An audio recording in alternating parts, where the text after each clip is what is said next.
We're drinking buddies. We're drinking buddies. We're drinking buddies. We're drinking buddies and we like to drink. We're drinking buddies. We're drinking buddies. We're drinking buddies. We're drinking buddies and we like to drink. We're drinking buddies and we like to drink responsibly. Ladies and gentlemen, welcome to another fun-filled fact-packed episode of your favorite show and mine, Drinking Buddies. My name is Brian Roberts, and this is a very special Drinking Buddies episode. Our good friend Harry Thomas passed away on December 21st of 2024, and this is the first time we're able to get together with his son Marty and with Cesar. You might remember Cesar was on the very first episode of Drinking Buddies when we were doing karaoke coffee. I think it was 12 years ago, 11 years ago. Right, yes. I can't even find the video, it's so old. So anyway, we're going to make a drink that I know is popular. Tell us about the drink. Yeah, so it's called the Death and Taxes. It's actually a newer classic. It's not an old pre-prohibition cocktail or anything like that. I first discovered it, honestly, at a bar that's sadly no longer. It was a restaurant in Pasadena called Trattoria Neapolis. And they had a barrel-aged version of the Death and Taxes on the menu. And I went to have it on the day that they closed. Restaurant went out of business, sadly, which was unfortunate. But I was there on the last day that they closed, and I sat at the bar, and the bartender poured me this drink out of the barrel-aged collection, and then he wrote the recipe down for me. Nice. And I told my dad I had it, and he's like, "That sounds amazing!" And so he went to go make it, and so that's what we have. And he brought it back, and there's actually an episode in the mix somewhere where we make the Death and Taxes, but I remember specifically at the end of that episode, he was like, "I think this is like in my top 3. This is fantastic." And I was like, "Absolutely." So I personally thought the joke about the fact that we're all doing our taxes right now and Harry passed away was funny, but I wanted to make sure that he thought it was a good joke because I know Harry would have thought it was funny. Yeah, I was fine. Yeah, so I appreciate you asking. So let's make it. So it starts with, I'm going to put a little ice into the glasses. I'm going to do that last. I'm going to do it here anyway. Come here, you. That's not coming out. You do an ounce of gin per. So we're going to do 4 cocktails. I've got it mixed for 4, but our 4th has not shown up. So we're going to do an ounce of the gin. I mean, yeah. Exactly. We're going to be okay. So there's an ounce in each vessel. This is an ounce per of scotch. So there's an ounce of that. And you're using blended scotch, it looks like. Indeed. I'm not. Yeah, I don't have the money for the good stuff. Okay. And then a 3/4 of an ounce of Benedictine for some sweetness. And then 3/4 of an ounce of sweet vermouth. Boom. Oh yeah, the sweet vermouth isn't up there to be shown. I'll throw the bottle up here. I was just going to ask which one you're using. Yeah, I'm using. Damn it, if I can't remember the name of it. I think it's Carpano Manteca? No, I think it's Carpano Manteca. Okay. But I bought this bottle because I was like, I need some more later. Anyway, it's sweet vermouth. You use the one you like the most, and then each one gets 1 shot of Angostura bitters. 1, 2, 1, 2, and then. And of course, after you open your vermouth, you're gonna. Yes. Oh, yeah. So there's a secret. I'll tell you all about that in just a moment. Okay, perfect. So you start to stir on that one, and I'll start to stir on this one. So yes, vermouths are just fortified wines. They will go bad. They will go bad quickly. So you want to make sure they are not on any oxygen. So what I do is I take them and I put them in these vacuum box things so you can take all the air off of them. Mm-hmm. And instead of an open vermouth going bad in a few months, it's been a year that I've been using some of these and they're still pretty good. I always taste them first. All right, I think we got nice and chilly. Would you like the... Yeah, I'll use the Millennium Falcon. They'll use the Millennium Falcon? Yeah, this is so cool. Such a Star Wars fan. Yeah, my dad was a big Star Wars fan. It's one of the few geek things that we had in common. Let me get the 4th glass out. Also comic books, so while Brian's getting the glass, my dad gave me this shirt for my birthday back in September, my last birthday I spent with him. He went on the TCM tour at the Warner Brothers Studios. And then he went to the shop afterwards, and he knows I'm into comic books, so he bought me this Batman t-shirt, and then he bought a matching one, same style, of Superman. And I have a photo of both of us wearing these shirts, but I thought I would wear this shirt today because it's a little bit of my personality, but also a memory of my dad knowing that I was into comic books and buying the shirt from him. Indeed. So we're going to go in a minute and sit outside and drink these and talk about Harry a little bit. So when we go out there, I want you to tell the story of the time he bought you comic books when you were a kid. 'Cause that's Okay. amazing. Okay. And then you've got to tell us some about your history Absolutely. with Harry, because Yes. it's been a bit. So Yes, yes. we will meet you outside right after this. A few moments later. It's too good to drink.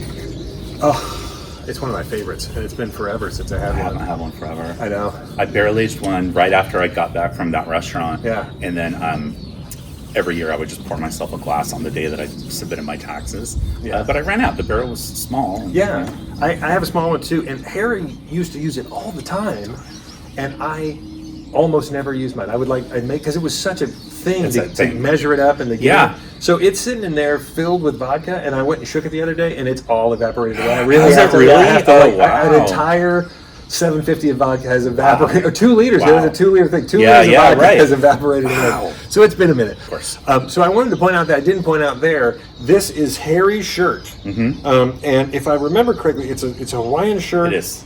But it's like, it's got pineapples, but isn't it like a It 76? is. It's a Unit 76 shirt. Unit- Yeah, yes. because he used to work for Yeah. them. And he worked at Unit 76 in Hawaii for a while. Yeah. On Oahu and the Honolulu suburb. And Yeah. That's what they gave him that shirt, or he It's, bought it. I love it. And so when, Yeah, when he loved that it was shirt. going through the closet, and you're like, take anything, there was all this stuff that's Navy, and Yeah. I was in the Marines and the Army, so it's hard for me to wear Navy stuff. Sure. I mean, I have his shirts, but I keep going like, because part of me is like, someone's going to come to me like, well, what ship were you on? And I'm going to be like, I don't Right. want to explain this whole thing. So I haven't done it. But I love this shirt. When I went through, I was like, yeah, this is sort of fits my idiom. I have lots of Yeah. Hawaiian shirts and stuff. And So it also fits you better than it would fit me. So yeah. honestly, this is the first time I put it on, and it actually fits pretty dang Yeah, well. it looks So, good. It looks gentlemen, nice. Yeah. Salute. Cheers. cheers. Salute. Harry? To Harry. To my dad. Indeed. To good times. And you were reminding me that normally this would have a lemon. It usually, garnish, usually but- you put a lemon garnish, and This is again, I can fantastic. see Yeah. the tree. It's Fantastically It's such a strong. good. It's a Love perfect. That was one of the things that we liked about it, was the balance is right. Yeah. Like you get the Scotch, but you get the Benedictine. It's definitely not get the Benedictine. It's not painful. Right. You're right. It may be a little much on the Benedictine if you like a stronger cocktail. I think what I like about the drink, though, I do like, because I like the herbalness, and I feel Yes, like the yes. Benedictine helps actually pair with the gin to keep the gin from being overpowered by Sure. everything else. Yeah. So, because this is one of those rare cocktails where you're mixing two base spirits that are very, very different. Yes. So I For can't sure. think of another gin and Scotch cocktail. Yeah. So there's a reason why you don't see these too often, and it's Yeah. why it's sort of like I would call it a new classic. Definitely, But, definitely. it's actually difficult to find the recipe online, at least the last time that I looked. Yeah. Because there are other drinks called this that are not this. That are not this. Yeah. So, because I remember too. So I have a buddy in Portland. If you watch the show, there's drinking buddies, and then there's Army drinking buddies. And my guy in Portland, Tori Murphy, he's got every old cocktail book. Yep. And so when I got this one, I remember looking it up, Yeah. and then calling him and saying, "Is this right?" And he was like, "Yeah, this is the right." Right. the right, because there are. Yeah, others, yeah. 'cause, And you know, there's some that are not good. definitely They're Not good for me. Not like this, Yeah. exactly. You know. But yeah. That's excellent. Yeah, I like the balance, and I like a stirred and strong cocktail. That's Me my too, default. me too. So Yeah, it's funny because, we've been doing this for 12 years now, and I knew nothing about cocktails at all.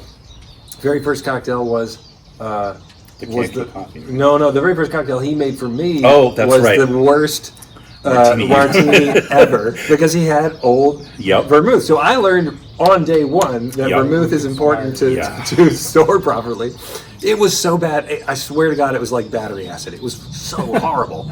And my wife was so angry because I literally was like, God, what is this? And she was like, he came over here and he made you a cocktail and you're going to act like that? And I was like, I appreciate my friend. I want him to know whether it's good or not. Yeah. Because he was learning too. he was. And so we yeah. sort of learned together over the last 12 years. And what's interesting is when I first started, I was all about sweet. Just go nuts. I needed to be sweeter because Yeah. I was Coca-Cola and that kind Yeah, of thing. And yeah. the older I got and the more we did it, the more you sort of get you attracted. You learn the beauty of the flavors. Like Yeah. It's uh, like retraining your palate to appreciate that not everything has to be sweet. Right, And right. then It's not a learning to childhood appreciate tone. that Yeah. bitter doesn't mean bad. Right. Bitter is something that you're going to desire. Yeah. But it takes It work. has to be balanced. So the first time you drink a drink like this, if you're used to only drinking soda and juice, Right. you're really not going to like this. Right, exactly. But exactly. so But you should, because it's so. you just have to give it a chance. Totally. I feel like it's like anything, like coffee or beer. Those are not things that we are naturally accustomed Correct. to liking. But Correct. once you get into it and Right. you appreciate it, you can start to tease out the differences between different kinds of beer or different styles of coffee. And it's no different with alcohol. Totally. So Absolutely. you just have to want to put the work in. Exactly. And honestly, I find it fun. We were talking earlier, I don't drink a lot, which is probably a shock to a lot of you because I got bottles everywhere. I do it in this situation. I like drinking with other people. I like sharing this with people who, because, most of the time people come over, if we're going to make cocktails, they're thinking rum and Coke Yep. or, Yeah. gin and juice or something Sure. basic, Yeah, of course. And I'm like, no, I've got all this. Like people don't know what bitters are. I have just no idea. And so, like my neighbor next door, Rob here, I used to go over there and just make the like $20 cocktails, $25 cocktails, get like unicorn tears, sort of ingredients, just because I'm like, it's fun. Yeah. And they love it. They enjoy it. Now, will they go and buy a $25 cocktail next time? Probably not. But they certainly enjoy the fact that I bring it over and give it to them for free. Well, and like you said, it's like it's a setting for you to like share that with somebody. Right, So right. I mean, I can make a $25 drink at home for myself, but Totally. I don't do that because That's I don't sort of need to do that. Right, and part of it is unicorn tears are hard to come by. They're expensive. Yeah. They're hard to keep. Yeah, So I've sure. gone to a lot of trouble to have clear ice and to have good ingredients. But at some point, it's nicer to have some dude who does this 75 times an hour to get the magic from behind the bar. Yeah. I'll be happy to pay you to wow me. Absolutely. Yeah, and plus then you don't have to stock all that stuff in your home. You can try something out first. Right. But yeah, so like when I do, you were saying like your friends, are thinking like rum and Coke or whatever. I tend to. You've been to parties at my house. Yeah. Now I just I don't give gotta people come a to the choice. I just make. I decide ahead of Yeah, time. no. These are the drinks that I'm making, Totally. and if you want to drink, it's right here. It's Totally. already ready. And if you don't want that, the bar's over there and do it yourself. Yeah, but most people now, when they come to the parties, they know that that's going to happen, and they want to experience this drink because they know that they're not going to get it anywhere else, and they don't have the ingredients to make it for themselves. Exactly. No, I applaud your cocktails because if I was having a party for that many people, I probably would make 2 or 3, and you end up going like 5. Yeah, like 4 or 5. 4 It or depends 5? on the setting. But yeah. they're name special, and they have Yep. special menu. Like if you ever have a chance to go to the Thomas Christmas party in Pasadena, wow, just fantastic. I'll Thanks. tell you that I'm primarily a beer drinker. Sure, That's, totally. That's like my Nothing wrong with that. daily- Yeah. So I enjoy a good cocktail. Yeah. When we go out to eat, when I take Marcella out to eat, like I'll look for a decent drink on the menu. Yeah. Yeah. And a lot of times, most restaurants, they don't really have anything They that's, don't. They don't. kind of stands out. Been to a couple. Yeah. But I mean, something like this, I Oh, you're would not gonna- love yeah. to see at a and Yeah. I don't think I'm going to. I mean, You It's really a- are. We've talked about this on the show. Harry and I talked about it all the time. Cocktail, like well measured, well made craft cocktails is a dark art. Yeah. Only because there's a learning curve to get to it. You got to put in the work. You got to try Yeah. the things. And so, if all you do is go to Applebee's Yes. or Chili's, you're going to get the thing that people that go to Applebee's and Chili's drink, which is a rum and Coke or some sort of special fancy, super sweet Or thing. creamy or whatever it Creamy is, or yeah. pineapple-y or whatever, which Yeah. is fine if that's what you're all about. Absolutely. Yeah. Drink what you like. But like if you go to a craft cocktail speakeasy like the Blind Rabbit or the Lincoln House, or you're going to get some unicorn tears, and part of the problem is if you're not ready for unicorn tears and you're ready for Coke, you're going to think it's horrible. But Yeah. if you're ready for unicorn tears, man, it's just incredible. It is, but like I think Caesar was getting onto something that like my wife says is like so interestingly enough, and I think you know this, Brian. Yeah. But like my dad got into making cocktails because I got into making Totally. cocktails. Yeah, no, and absolutely. most people think because he's older that it was the other way around. But growing up, his drink of choice with my mom was either White Zinfandel, usually Barefoot, Yep. or the brand or the winery, I guess. Or they would drink like Makers and Seven or Yeah, 7 and 7. yeah. And that was what I grew up remembering. And they didn't drink very often. Sure. And But as I got into craft cocktails, like many things in my life, as I got older and as my dad got older, I really appreciated that he would pay attention and look at things, and then so that we could share it together. And one of those things was cocktails, and so he got into making cocktails, which is why he didn't know about the vermouth. Like he just hadn't got there yet. Right. And now, see, when he came over and decided to give me the martini, I had this picture in my head of Mad Men, of this guy who was having like 2 martini lunches the entire time. He was in, the 60s, and like he knew it all, and he was just like this Renaissance man. And so we were bungling around together, had no idea. But yes, and he would tell me that you were the one who actually knows what was going on. But it was I had such a good time getting to know your dad and getting to know cocktails just by bumping into the walls of cocktail making. Right. And that I think that was fun because he liked to learn those things and then share them, with his friends, which I think is great. But I was going to mention how like going to a restaurant and finding a cocktail like this, which probably you're not going to find. Depends on the restaurant, of course. But my wife has said, like, I've kind of spoiled her for cocktails, not because I'm a master, not by any means, but like I'm experimenting with different things and flavors of things. And so she'll say now when she goes out to a restaurant, she can just immediately look at the menu and be like, I'm not going to like anything on this menu. And then she's asking me, what should I order? If there are more than 4 martinis, you're out. Yeah. So, but for us, right? Other people like that, of course. Totally. This is like no judgment. It's just not what we're going for. Right. Totally. Right. We went to last night on my dad's birthday, and it was really fun because we went to a restaurant out in San Pedro, which my dad was born in San Pedro, and the restaurant's new. It's not like it's been there, but it was in an old, I want to say like a bank building or something. I forget. It was like one of these old classic buildings, and they preserved a lot of the stuff inside, like the photos, and then there's like a little table in there and stuff. Anyway, but they had like a very good craft cocktail program, and my wife picked it specifically because of my dad and for me, and knowing, like, she looked ahead of time, and it was a surprise. I didn't know where we were going. Oh, sweet. And so Tony's good about that. She's very good. And so we went, and I was happy that she looked at the menu and she's like, I know exactly what I'm going to drink. And it was super fast. Totally. Totally. Yeah, and then it was like, and I ordered a martini riff. They had one on the menu called a Bond Girl. Okay. And is it essentially the Vesper? It was essentially a Vesper, but I appreciated that one. They didn't call it a martini because it wasn't. It wasn't. Yep.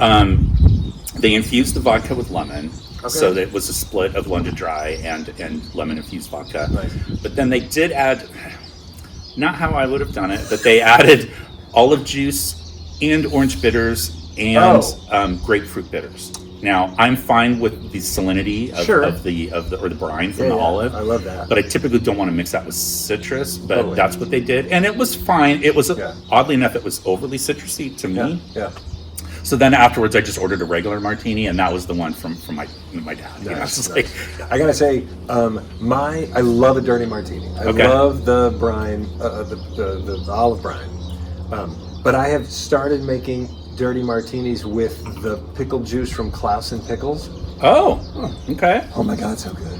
So how much do you add when you do that? Just, I honestly don't know the measurement. I just sort of splash until I get the flavor, because I just want a hint of the flavor of the pickle. Yeah. Because it's very strong. So I don't know if you're familiar. I'm a pickle guy. Klaus and Pickles are made with lime brine, which keeps them crunchy. I see. It's a special sort of thing. But the brine is, it's so good. So if you like pickles, I love Klaus and Pickles. It's you're doing that with gin, yeah? With gin. Okay. Yeah. And it doesn't cover up the gin. It doesn't. It's again. That's why I sort of. I don't know the number yet. I understand. But it's just a splash or two. It's so good. Tell me how you met Harry.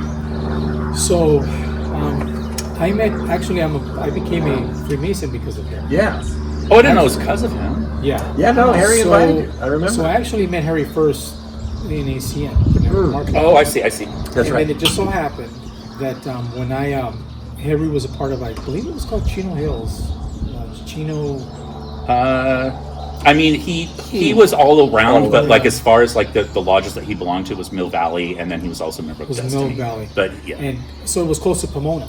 Right. Yeah. So I migrated somehow into Pomona. Mm-hmm. Long story short, it happened at the time when I was doing direct sales with network marketing, and he helped me through the process. He introduced me to my first interviewer, etc. Long story short, Yep. he basically formed me into becoming into the fraternity. I see. And then come to find out that he's a Navy man, right? Yeah. And he told me my first joke. He said, "Why are there Marines on Navy ships?" Oh boy. said, And I was a Marine. I know he's told me this. Yeah. He said, "So the Marines, so the sailors have somebody to dance with."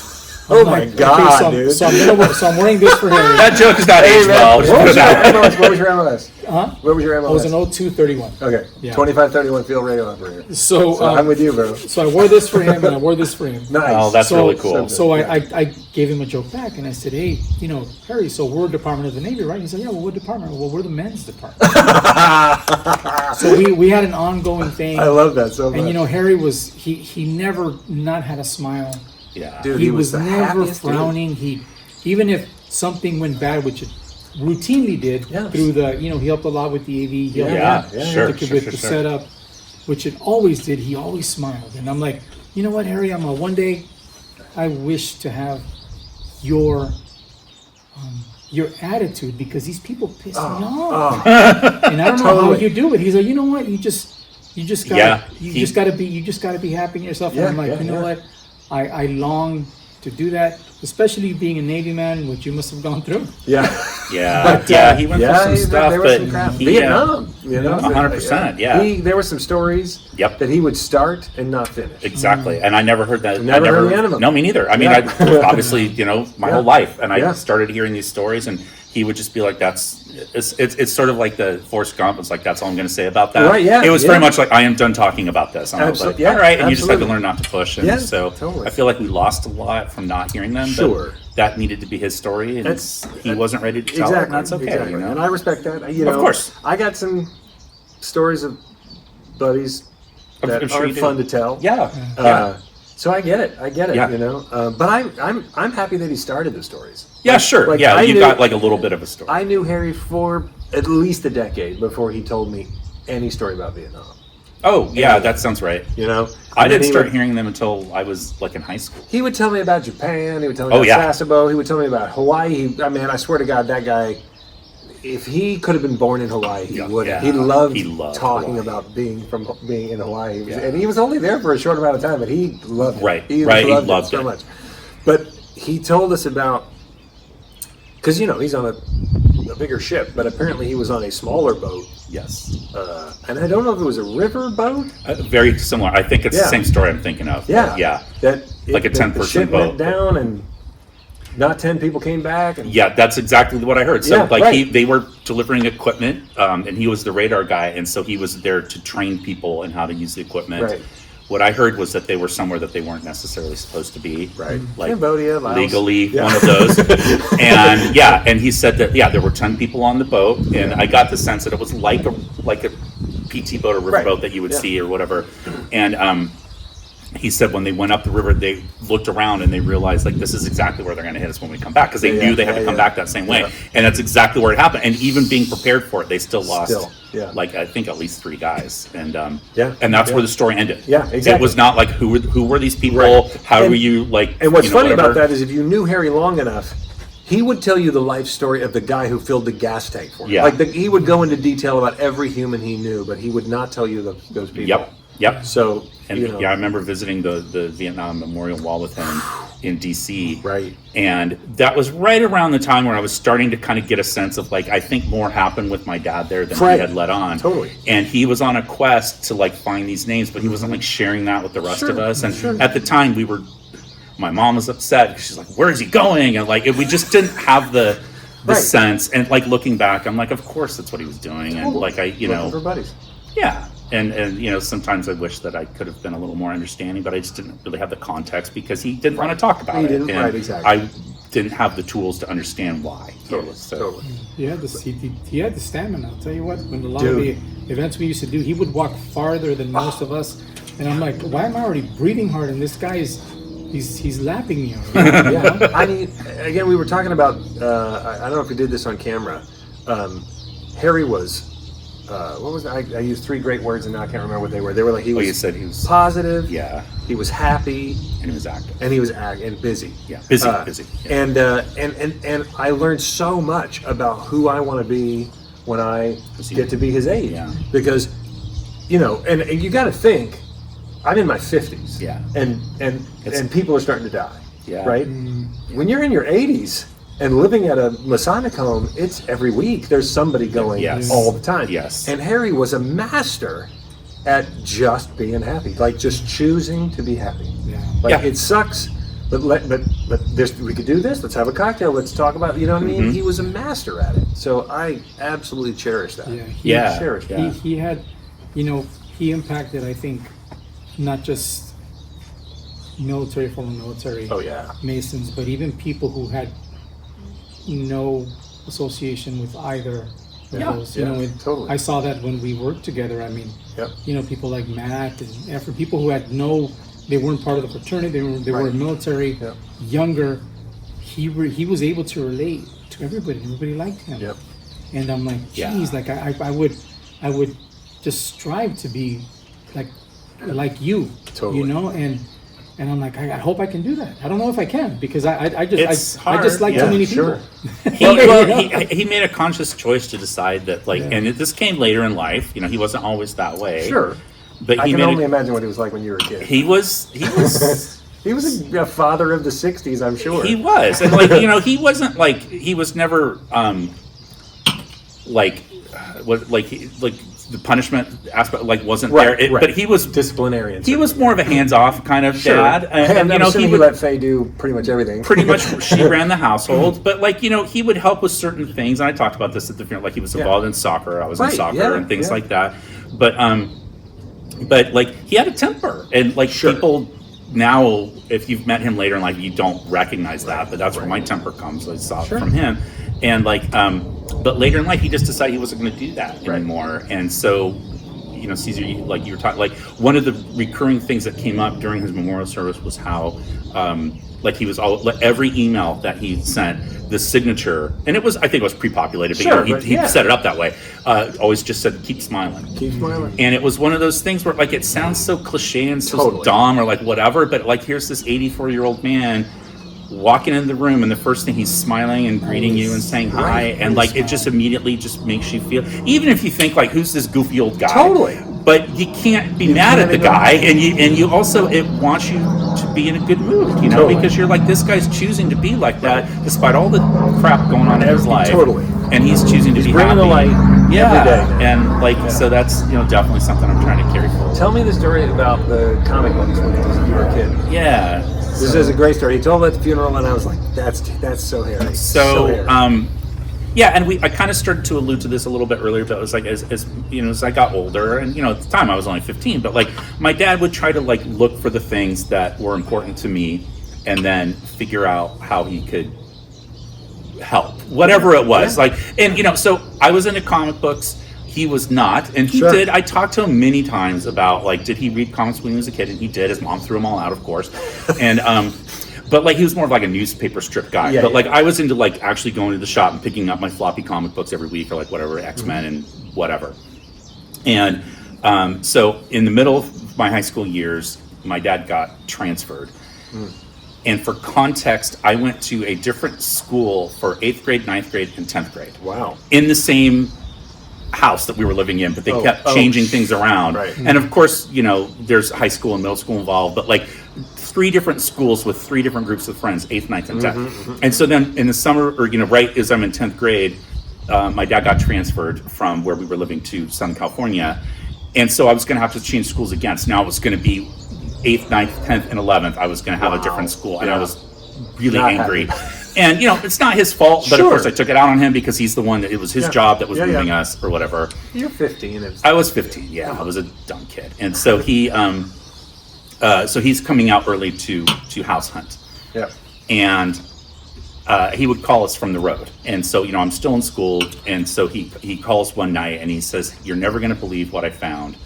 I was looking in this neighborhood for a house, and I found a whole shop that sells nothing but comic books." And just, again, for context, where I was living, they didn't have that. I bought my Right. comic books at the drugstore or like the 7-Eleven or Right, like yeah, whatever. yeah, And you got what they had on the shelf, and if you missed it or whatever, that's it. You're never going to get it again, right? And so I had these giant gaps where I'd get like, issue 1 through 4, and then I'd miss issue 5, and then I'd have like 7 through 12, whatever it was, right? Yeah. And I was in the middle of collecting this series, the official handbook of the Marvel Universe, of people who know that from, I still have them. And they came out once a month, but it was like, it was like an alphabetical listing, and so you needed them all because it's, it wasn't a story. It was like, these are the characters, and like, And I had missed a few issues, and I said, hey, Dad, like, it's really a whole store that sells comic book. Like, can you go see if they have these? And again, Brian, you know my dad now, but imagine him that long ago walking into a comic book store was not something that he was comfortable with or would do. But he did it. And he went in and he asked them for these things, and he found these 2 issues that I was missing, and he bought them and he brought them home. And like I said, I still have them, but what I have more than that is that was that moment where I was like, because he traveled so much, and I felt like he wasn't really a present dad, and that's not true at all. He was present in a different way, and the fact that he knew I was into this, took the time to call, and then took that extra step of not waiting until we moved there, but went in on his own and got something to let me know that, like, it's going to be okay. I know you don't want to move, but everything's going to be all right. And it was like, I couldn't articulate that at the time, but it was like, that was really amazing, a cool thing. That's and what's crazy is I hear that story, being a dad of a 21-year-old and a 25-year-old, going, God, I hope they have that. I hope they have a story like that. Of course they do. Because and that was one of the things about Harry that I loved was it wasn't like Harry stayed up at night strategizing how he was going to be happy tomorrow. He had made a choice at some point, and it was just the default. His brain just went there. Just came out. Like, he didn't have to think about it. It was just the way he did it. And so that's the thing that because I'm a gregarious dude, but my core is an angry kid. I'm an angry kid. Sure. I was the youngest. We moved too. I went to 4 different high schools as well. Oh, okay. My parents divorced. I was pissed. You had some baggage. And I'm a Scorpio, so there's lots of that in there too. I'm angry. My core is to be angry about stuff. And he taught me such a great lesson about just like, it's going to take you some time, but you got to change that core into the core of, I'm going to choose to be happy every single day until you don't even think about it. Because what I also learned was, when my mom got that old, when my grandma got that old, when other people's family got that old, it's too late. Like, you can't change that. Like, if you don't do it right now, you're going to be that person that I don't want to be. I want to be Harry Thomas when I grow up. That's the biggest legacy he could leave, right? Totally. Is for that to happen. So I think that's he was such a good friend, man. One more time to Harry Thomas. Yeah, What to a my dad. What a great time. What a great drink. What a great conversation, gentlemen. Thank you. Indeed. Thank you so much for coming over. I appreciate Thanks it. for doing this. Indeed. With our 4th got delayed in heavy LA traffic. He'll be here in a little while. He's going to miss out. He's going to miss out. We're going to have to split gonna have to Harry's drink light beer. We're going to arm wrestle. We're going to arm wrestle. Marty wins by default. That's funny. That's These are great. Fantastic. By the way, what's your YouTube thing? Because you do cocktails and jazz or something? So I have a nerd channel, obviously, comic book T-shirt. I have a nerd YouTube channel called Daddy Roll the One. It's really more focused on role-playing games, Dungeons and Dragons. I run a game for my daughter and her friends. She's 15, and that's kind of what I kind of started. Well, it's kind of, honestly, that was like my dad, right? So as she got older, and she's a girl, we only have one kid, and when she was little, like, she went to the comic book store with me every week, and I was taking her to school and walking her back and all this kind of thing. But then as she got older, she's like, I don't really want to go to the comic book store anymore. There was like these little moments. And I was like, I don't have that connection.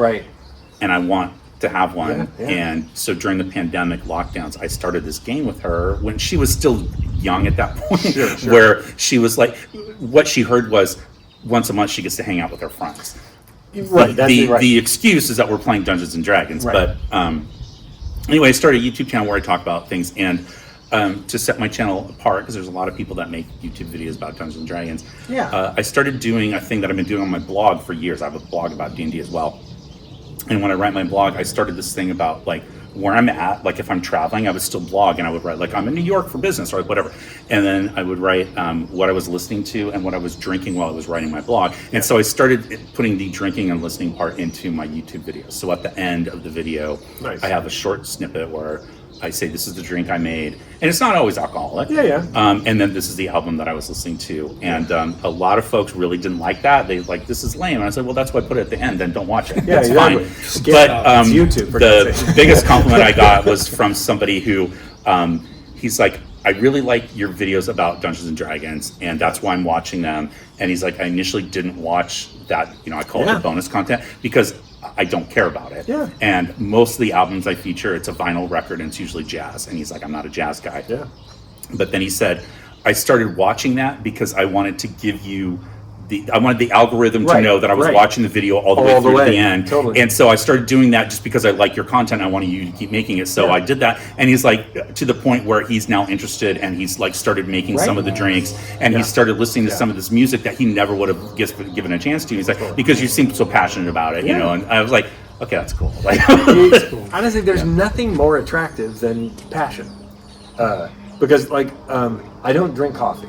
Okay. And it's because I don't react well to coffee. Okay. So I have a pretty strong ADHD problem. Okay. And coffee just wrecks Yeah. my soul. I get that. But I love the whole espresso. I would if I Like the could ritual? drink coffee, Yeah. that would be amazing. Yeah. What I saw my buddy Tori is all about coffee. Mm-hmm. He shops all over the world. He finds the greatest beans and the greatest thing, and Right. he has expensive makers. And I saw this thing online, and it just looks like Yeah. there's something really cool about this that I'm missing out on. It was the same sort of thing with cocktails like that. That's the fair. problem is, Yeah. so my buddy, I have a business partner in Denmark, also just all about coffee. And he keeps yeah. telling me, you should drink the coffee, it's delicious. And I'm like, I'm sure it is, dude. So I come home from an event with him. I guess it was last year when we went to the National Association of Broadcasters in Vegas. Come home, get some coffee that he told me to get, and I make a cup of coffee. Oh no. And I go into my studio, and I drink the cup of coffee, and I drink it. I don't drink it. I don't guzzle it. I drink it. Yeah. But I am less than a third of the way through this coffee, Uh-oh. and I am pinging off the wall. I can't function. I walk into the office, and my wife's like, "What's wrong?" And I'm like, "I drank some coffee, and I can't function." And I literally had to lie down no. for the next hour because Yeah. my brain could not deal with it. So Yikes. as much as I would love Yeah. that, my body does not Yeah. deal with caffeine well. Yeah. But So so I love that stuff. Yeah. I love it. As a matter of fact, let's Harry, I'm gonna Yeah. split it up if you're. Absolutely. This is a fantastic Yeah. drink, Get in too. there. Oh my gosh. nicely Oh, done. boy. Wow. That is impressive. It is, right? I am I would've surprised that spilled- I would have totally it. I would have spilled. spilled 2/3 of it. Oh, okay. You got the lion's share, so enjoy Wow. that. I think you should prioritize that man cave. I agree. Oh, dude, Yeah. are you, Get dude? to work I am on that. telling. My wife I'll keeps have saying. to dig. So we She's talked not about into this it, I've gotta offline. imagine. So I'm gonna put this on camera so that it's important. I'll So help him dig, Therese. I'll help him dig. So we're talking about putting, so this back wall behind us, if you can see it, the lower wall, I want to put a submerged 40 by 20 foot and by 10 feet. I don't want it to be 8 feet. So 40 by 20 by 10, submerged into the ground, underground man cave speakeasy with a drunk tank and a bar. Awesome. It's going to be amazing. It's going to cost me more money than I have. So I'm going to have to really hit it big, but when I hit it big, that's totally happening. Yes, please. And when it's built, it's going to be called Harry's Place. Love and it. you know, That's and, so you know, awesome. decorated with Harry's stuff because, Yes. dude, it's so good. I'm so Already with excited his stuff. That's cool. with his I stuff. love I know, that, right? It's yeah. going to be so I good. volunteer to be the first one to sleep. in the Absolutely, drunk tank. dude. Yeah, absolutely. We're doing a whole we're gonna drink. That's the first can night. help bartend. When we I could christen, bartend on the first when we night. christen, we will drink so much that we have to use the Yes. drunk tank. So little shower, little drunk tank. It'll be fun. That's right. Fantastic. So yeah. So all I need, as a matter of fact, let's just start it now. I think you need a let's GoFundMe. Let's go fund me. I need a half a million. like I need a two half $1 million. signatures and Totally, yeah. $500,000 is all I need. That's all I need with all the proper accoutrements. So, well, thank you guys for coming. I shoot, I really just do finished appreciate mine, it. but yeah, thank you I'm so gonna much. pound Thank mine you very down. much, Brian, Marty. It was awesome. Thank you for inviting me. Oh yeah, thanks for being here. This is great. Yeah, I definitely, loved, man. just hearing your stories about my dad. That Yeah. just Yeah. any news stories that I hear, I always appreciate. So, Sure. Sure. Yeah. So many stories out there. They say when somebody like that passes on, the whole library Yeah. burns. Yeah. I mean, I'm glad that I got to get a little bit, Yep. couple books out Yep. of that, and I'm sure you have I more. like that. Totally. Yeah. No, And, that's a cool way to look at it. You know, Totally. No, he was a good dude. Like Yeah. I never expected him to be a close friend. Of course, he You was know? like 30 this years older than you old are. dude who showed up for an ACN event, and I was like, "Who the heck is this dude?" dressed sharp as But better than everyone else. But that was sort of the He thing dressed better that than you know, everybody else did. even though I did not want him to be my friend, we became the best friends. Yeah. So Which cool. because that's just who he was, man. That's who Yeah. he was. You know? Yeah. Good times. Oh, let's go make another one. I think that sounds good. Oh my god, But we can go to. that is, you know I what? know there's you a- gotta. You gotta bail. Get. Yeah, Oh, no. I gotta- Okay. I gotta. Well, man, if you want to go get some lunch or something. I would love to. Oh, yeah, all right, I gotta yeah. go. Yeah, all right, let's do it. Because Teresa's gone, so I got time. All right, man. Well, let me go shut off the camera. Yeah. Let's get it done. So what we're gonna do is there you go. Okay, I guess we're done. Thank you. Cheers to you, and happy Veterans Day to all of our fellow veterans. And we'll see you next time on Drinking Buddies, episode 15.